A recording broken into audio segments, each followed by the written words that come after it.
बहरम ड्रामे की अगली किस्त में आप देखेंगे कि सलार पाशा अपनी शर्त जीतने के लिए इस हद तक चला गया कि सज्जल के दिल के साथ खेल रहा है, और ये समझ ही नहीं पाया कि सज्जल के दिल के साथ साथ वो अपने दिल के साथ भी खेल रहा है। वो सच में मोहब्बत करने लगा है। ये ड्रामा करते करते कब सज्जल इसके दिल में घर कर गई इसे अंदाज़ा ही नहीं हुआ।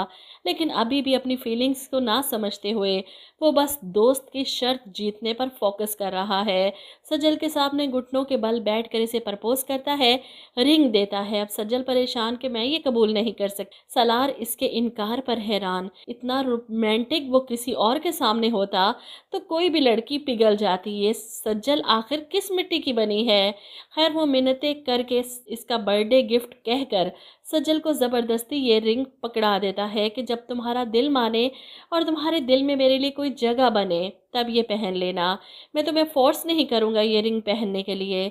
और सज्जल सिर्फ इसी शर्त पर ये रिंग पकड़ लेती है।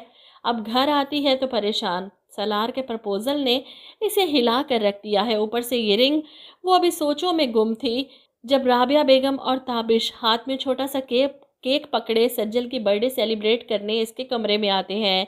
और सज्जल फ़ौरन से पहले ये रिंग छुपा लेती है अपनी माँ से, क्योंकि अभी अपनी माँ को बताकर वो परेशान नहीं करना चाहती। खैर माँ के जाने के बाद वो बाहर आकर बैठी है तो ताबिश इसकी परेशानी की वजह पूछता है आकर। सज्जल ताबिश से कुछ नहीं छुपाती, इसके सामने सब कुछ बता देती है कि सलार ने मुझे प्रपोज किया है। ये सुनकर ताबिश हैरान होता है, खुश भी। जिस पर सज्जल कहती है तुम मेरी बात समझ नहीं रहे, इसके और मेरे स्टेटस में बहुत ज़्यादा फ़र्क है। ऐसे में ताबिश मुस्कुराता है कि ये फ़र्क तो मेरे और अलीज़े के स्टेटस में भी था, लेकिन देखो हम दोनों कैसे एक हो रहे हैं। क्या पता सलार सच में तुमसे मोहब्बत करने लगा हो। सज्जल इस बारे में सोचने पर मजबूर हो जाती है। ऑफिस में बैठी काम करते हुए भी सलार की नेचर से इम्प्रेस हो रही है, जो इसके सामने बिल्कुल नॉर्मल है। परफेक्ट बनने की एक्टिंग खूब अच्छे से कर रहा है ताकि सज्जल को इम्प्रेस कर सके। और सज्जल जो चुपके चुपके सलार के एक्सप्रेशंस चेक कर रही है, सोच रही है कि शायद ताबिश सच कह रहा हो। वहीं सलार बड़ा महजूज हो रहा है सज्जल की चोरी पकड़कर, और फिर अपने दोस्त के सामने दावा करता है कि मैं सलार पाशा हूँ, जिसके सामने हाथ बढ़ाऊं वो कभी इनकार नहीं कर सकती। जिस पर इसका दोस्त मुस्कुराता है, सही कह रहे हो तुम। तो फिर सज्जल के बारे में क्या ख्याल है तुम्हारा। और यहाँ पर सलार बड़े कॉन्फिडेंस के साथ दावा करता है कि देखना इसका इनकार बहुत जल्द इकरार में बदल जाएगा। वो रिंग पहनकर ऑफिस ज़रूर आएगी एक दिन।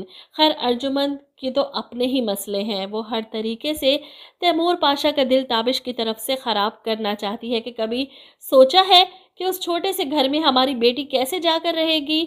अरे जितनी उसकी सैलरी है इतनी तो तुम पॉकेट मनी दे देते हो अपनी बेटी को। ऐसे में तैमूर पाशा जवाब देते हैं कि मुझे इस बात की परवाह नहीं कि मेरी इकलौती बेटी की शादी कैसे हो रही है। हाँ, इस बात की खुशी ज़रूर है कि इसकी शादी किससे हो रही है। इन्हें ताबिश बहुत ज़्यादा पसंद आया और इनके नज़दीक ताबिश की सबसे बड़ी दौलत सिर्फ इसकी शराफत है। वहीं अपनी माँ को इमोशनल ब्लैकमेल करके एक बार फिर से अपनी बात मनवाने पर मजबूर करके रमशा घर से निकलती है। गाड़ी में बैठी है जब अचानक से अहमद अपनी बाइक लेकर इसकी गाड़ी के सामने आ जाता है। एक झटके से गाड़ी रुकती है और अपनी गाड़ी के सामने अहमद को खड़े देख रमशा के औसान खता हो जाते हैं। अगर ये बेवकूफ़ सलार के सामने आ गया या पापा के सामने कुछ कह दिया तो इसका तो बना बनाया खेल बिगड़ जाएगा। वो डर रही है अहमद के गुस्से से।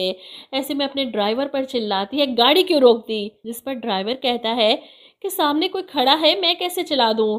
लेकिन रमशा चिल्लाती है, मैं तुम्हें कह रही हूँ चलाओ गाड़ी, चढ़ा दो इस पर, नीचे दे दो इसको। वहीं राबिया बेगम बैठी सोचों में गुम। इन्हें लगता है कि इनकी बेटी सच कह रही है। वाकई सलार से शादी के बाद वो पाशा को इनकी असल बेटी से मिलवा देगी। और रमशा इतनी आसानी से अपनी माँ को बेवकूफ़ बनाकर चली गई। और एक बार फिर से रमशा के हाथों बेवकूफ़ बनने के बाद ये औरत बैठी सोच रही है कि मैं कैसे इतनी बड़ी बात भाई साहब से कर सकती हूँ। लेकिन सज्जल को इसका हक दिलाने के लिए और अपनी और रमशा की गलती सुधारने के लिए मुझे ये कदम उठाना होगा। अब रमशा घर पहुंचने के बाद अपनी ख्याली दुनिया में मगन अपने ख्वाब सजाकर बैठी है कि बस एक बार अम्मी पापा से बात कर ले मेरे और सलार की शादी के बारे में। फिर पापा अम्मी की बात टालेंगे नहीं और सलार تم بھی اپنے چاچوں کی بات کو اگنور نہیں کر سکو گے۔ پھر میں دیکھتی ہوں کہ کون روکتا ہے تمہیں میرا ہونے سے۔ وہ فیصلہ تو کر چکی ہے کہ ہر صورت سالار سے شادی کر کے رہے گی، تاکہ اس گھر میں اس کے قدم ہمیشہ کے لیے مضبوط ہو جائیں۔